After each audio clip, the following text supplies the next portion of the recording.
Кирпичтер Караколдон чыкпайт окшойт, Жок, бул Караколдон чыкпайт. Булар деген Ысык Ата районунан Чүй облусунун станция Ивановка деген жери бар. Ошол жерден чыгып келет бул кирпичтер. Монда тешиктер кирпич бизде жок эле дейм да. Бизде жок да. Бизде 3 тешик, чоң 3 тешик менен чыгат. Булар деген ошол жактан келип атат.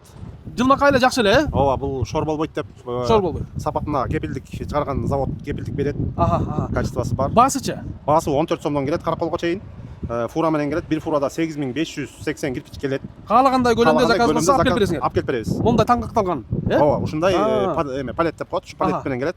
Чүрүп алган эле баягы өзүнөн болбосо, картасын өзүнөн чүрүп алат. Фура келет. Канча десе ошончо көлөмдө алып беребиз. Муну кирпич алып келгендер мондай төгүлө салып койсуң, силердики 4 бурчтук бойдон эле турат го мындай. Төгүлбөйт да, бул төгүлбөйт. Мондай карага мондай саят экен дагы. Ошо кара менен. Анан алып келип коюп салат экен да. Ооба, кара менен чүрүп. Мына монда блок кылып алып келип коюп салат экен.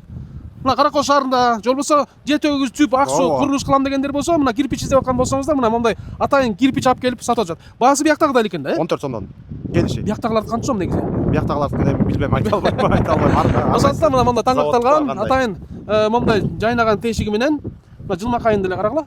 Жылмакай экен. Жанагындай подращикка деп кой, ошондой кооздоп тизсе болобу муну деле? Болот. Ошол кирпичти эле? Ооба, болот, ошондой кылып тизсе. Бул жака номер жазып коеюн, кирпич алам деп кызыккандар болсо силерге байланышсын, анан каалагандай көлөм алып келип бере беребиз. Алып келип бере бересиңер. Алып келип бере беребиз. Эми алыска айылдарга болсо кичине доплата болот. Алыска айылдарга болсо. Алыстыгына жараша. Эң алыстыгына жараша. Караколго 14 менен келип түшөт да негизи. Мейли ишиңерге болсун эми, заказдар көп болсун. Рахмат. Бул жака номер жазып коелу. Ооба, бул жака номер жазып коелу.